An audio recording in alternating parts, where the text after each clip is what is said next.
Hey everyone, so this is Law and Order SVU, Season 18, Episode 2, Making a Rapist. So basically the whole episode starts off with Vice President Joe Biden making a press conference on the abuse of power and what rape victims go through and all this stuff, which is very valid. I'm happy he did it. Though I'm not quite sure why they couldn't have gotten someone else to do it. I mean, why did it have to be the vice president, though? I mean, I guess maybe because it would carry more weight with him or something because he's the vice president, but who knows. Anyway, so then Benson comes up and, starts talking about the backlog of rape kits that were given to women after they were raped and never tested, and how they've taken rapists off the street, how they prevented future crimes from happening and given closure to victims, and even righted a terrible wrong, which he goes on to explain is the terrible wrong was a man named Sean Roberts was convicted of rape 16 years prior, so that would make it sometime 2000 or maybe even as early as 2001.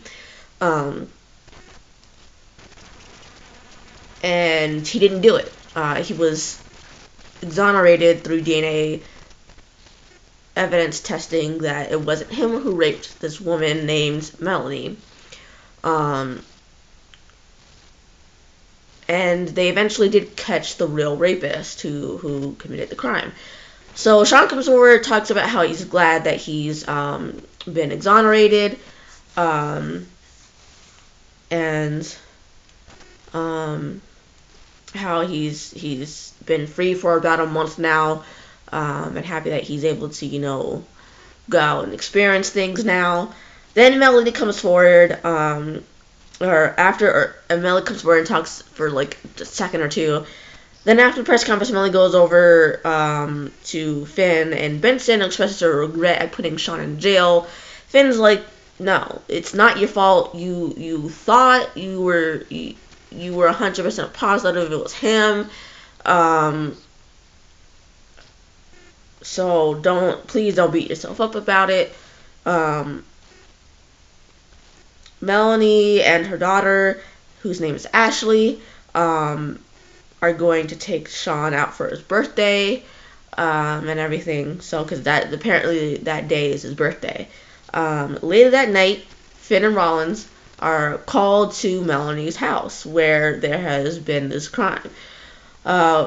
Finn goes, just right off the bat goes inside, while Rollins gets word from one of the patrol officers that Melanie's daughter was raped, strangled, stabbed, doused with bleach, and burned. And I was thinking like, well, damn, what the fuck wasn't she the victim of a crime of? I mean, really? Like, what the fuck was she not subjected to? Like, damn.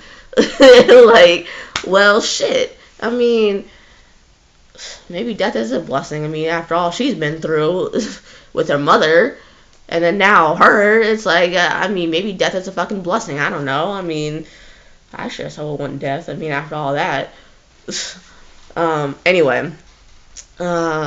Once inside, Finn questions Melanie about what happened, and he says that she thinks Sean was, it was Sean because she heard his voice, earlier that night. And the way Melanie was kind of talking made me a little concerned about her because it seemed like something was off about her, but I don't know. I mean, I was pretty much wrong about why she seemed off. 'Cause I thought maybe she was, fingering Sean again for no apparent reason. But anyway, so once the episode comes back from the opening credits, Benson meets Finn and Rollins at the hospital and is having a hard time believing Sean did this, as anyone would, because it just seems like at the time it seemed like possibly he could be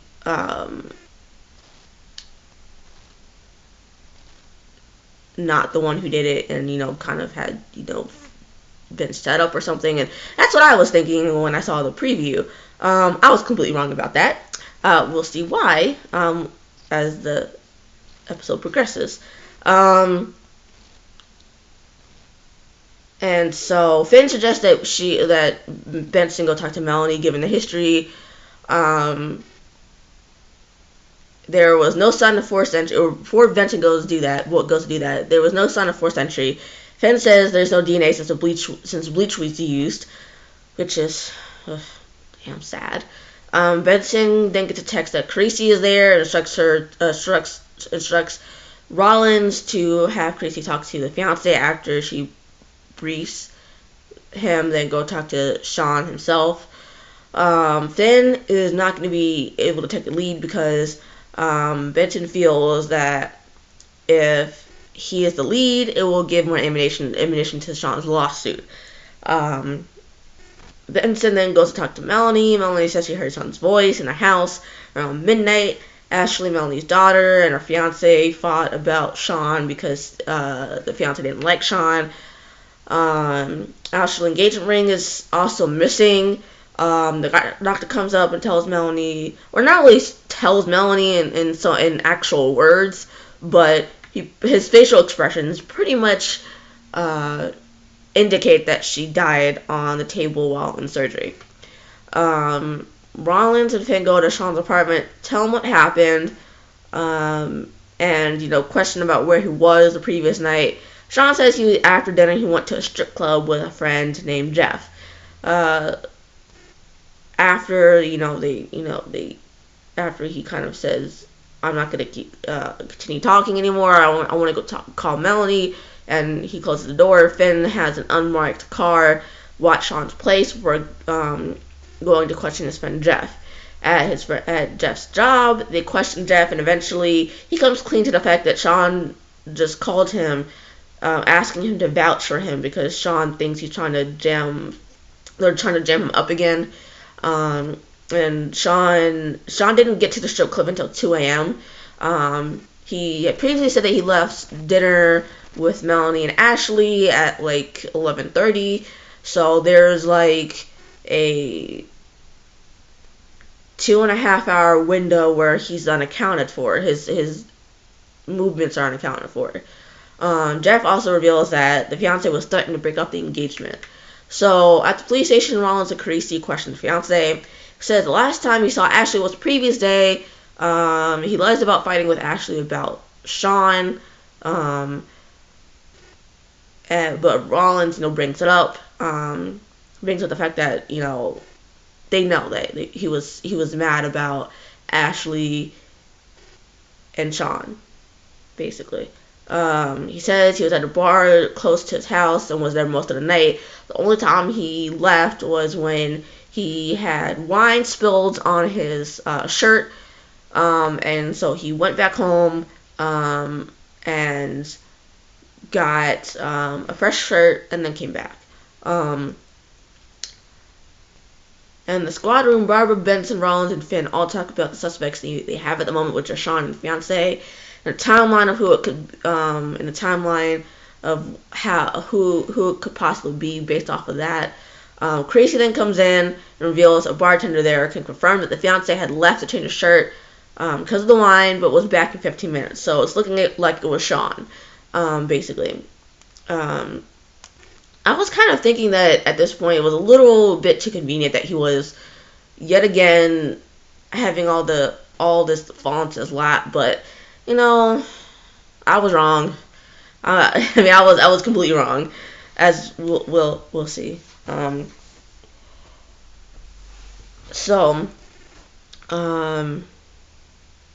says that even though no one wants to say it, Sean might be guilty.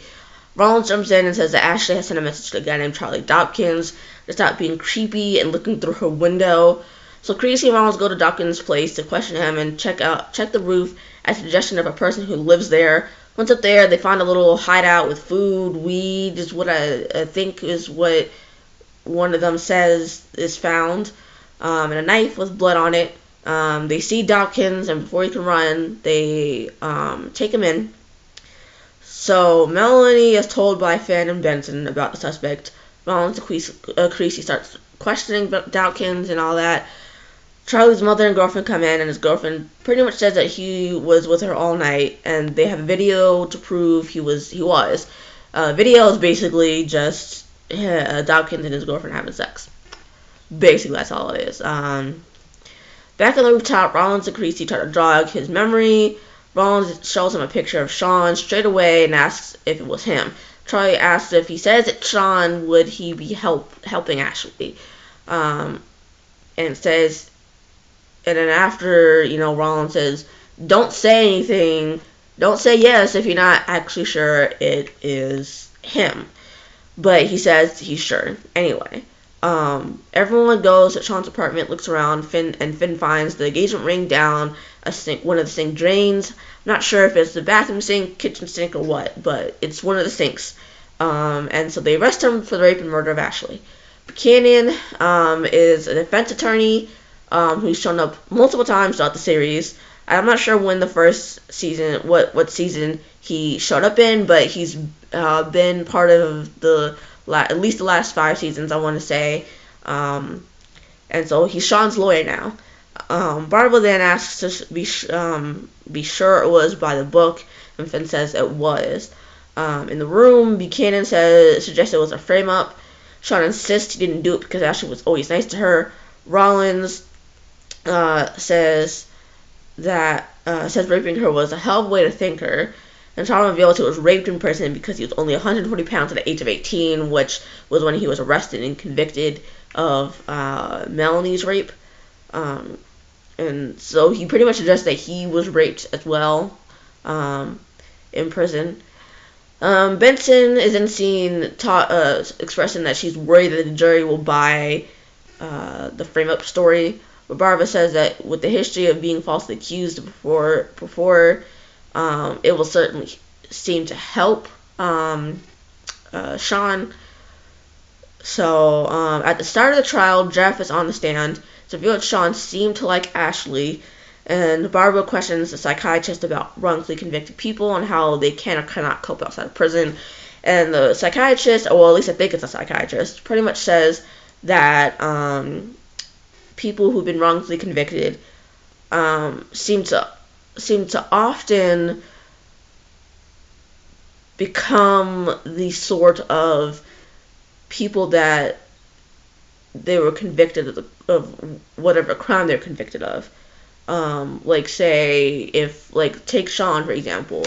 He was convicted of rape. So, since he was wrongfully convicted, he seems to be more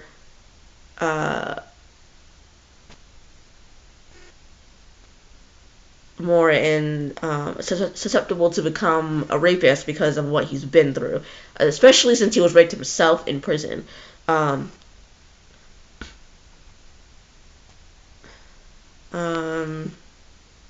Charlie then comes in to testify, and Finn is a bit hurt because he feels Barbara doesn't trust him about doing his job, and because Barbara doesn't seem to want to use him as a witness, a character witness or something on the stand. And then once on the stand, Buchanan cross-examines Charlie, and Charlie says he thought Rollins wanted her to say it was Sean. So basically, Buchanan does this. I mean, it seems like it was kind of unintentional at first. That what Buchanan did. It seemed like when Buchanan asked Sean about when he was talking to Rollins, he seemed to just kind of stumble on the fact that Charlie was hesitant to say it was Sean at first, but then as Buchanan, progressed into in his questions and everything, then that's when I lost all respect for him, because I was like, you know what? Well, or I lost all the respect that I kind of had for him a little bit in this episode. Anyway, so because he just twisted everything. After stumbling on Charlie's crush on Rollins, he turned everything upside down to make it look like Sean was innocent. So yeah, later on in Barbara's office, Barbara is visibly upset about the new information at Rollins. Creasy steps in and says that it isn't Rollins' fault that Buchanan stepped in and spun the kid around, turned the whole case upside down. And Barbara didn't know how to stop it, which is true. It's not really Rollins' fault, because it's not her fault that the kid has a crush on her, and it's not her fault that he said that he wasn't sure, because she did say that.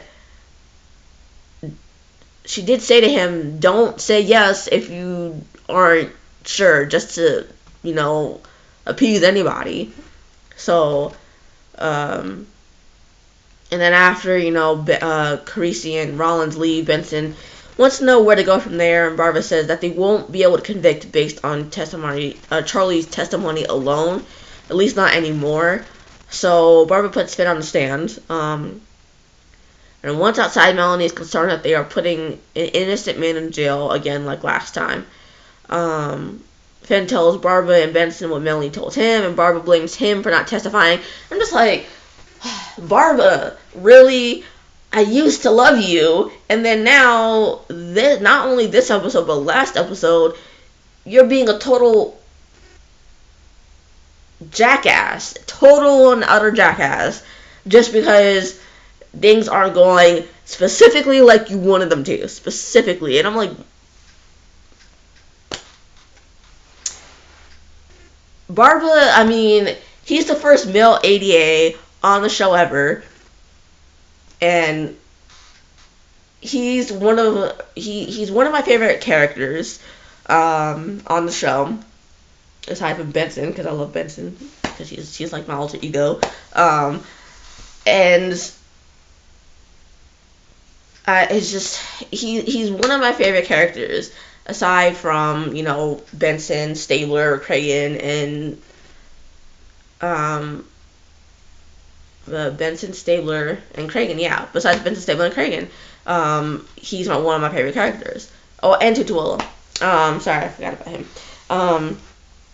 And so he's the only other person that I really like that's a new character. So it's just a real disappointment to see him act like this. I get that his job is stressful, but he's been under stress before, and he hasn't acted like an ass to the squad members. So it's just a real disappointment to see him like this. That's all I'm gonna say about that. Then, so he forces Melanie to take the stand. Anyway, she says that she can't be sure now because she was wrong before. And Barbara suggests that she feels guilty because if she hadn't been so adamant that Sean had raped her 16 years prior, that he wouldn't have been sent to prison, he wouldn't have been victimized, and then in turn wouldn't have become a rapist himself. And during a recess, Buchanan comes up to Barbara and asks to make a deal. What Buchanan suggests is manslaughter. Barbara then says he won't do anything less than murder too, and Benton chimes in and says that he needs to allocate what he did.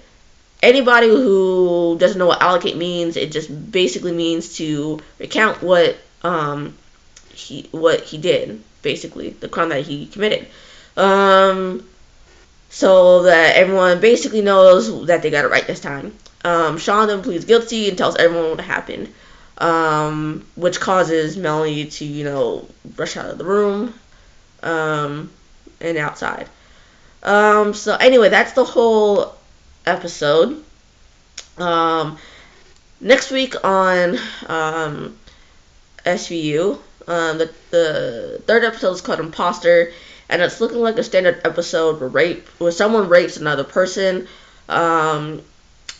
and it seems like semantics are gonna come into it, because it's by the way the preview sounded, it sounded like he was it sounded like he was uh, saying that saying something.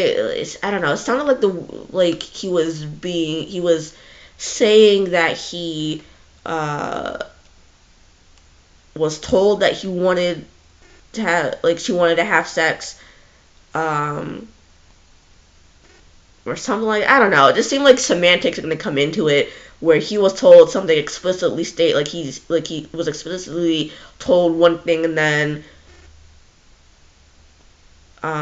body language comes into it or something like that, which is, regardless, is you need to take body language into it, because if, I mean, I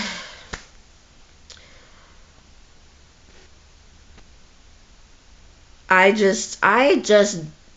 don't know. I just think that he's possibly gonna end up getting away with it, because it seems like he's gonna possibly get away with it, because it's like he could he could possibly say that anybody could interpret her body language a certain way, or I don't know, what she said a certain way. Like a bunch of people could interpret what she said, or what she had, her body language show. They could interpret it that a certain way. Like a whole bunch of people can interpret it that way. So I don't know. It seems like maybe he could possibly get away with it. I don't know, but it just seems like it's a standard episode. So I don't know. There's not really much to predict besides that, in my opinion. So if you guys want to discuss this particular episode with me, or past episodes that this particular episode kind of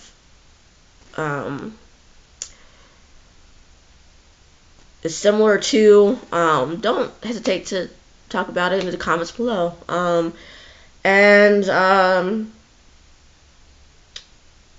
if you want to talk about, next week's episode, the preview, go right ahead. I'm more than happy to talk about it. With that, hit like if you like this episode. Hit subscribe if you want to see more videos like this. And I will, like I've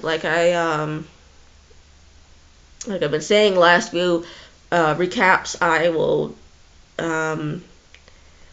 link my Instagram and Patreon page down below. And I will talk to you guys later in next week's episode of SVU. Bye.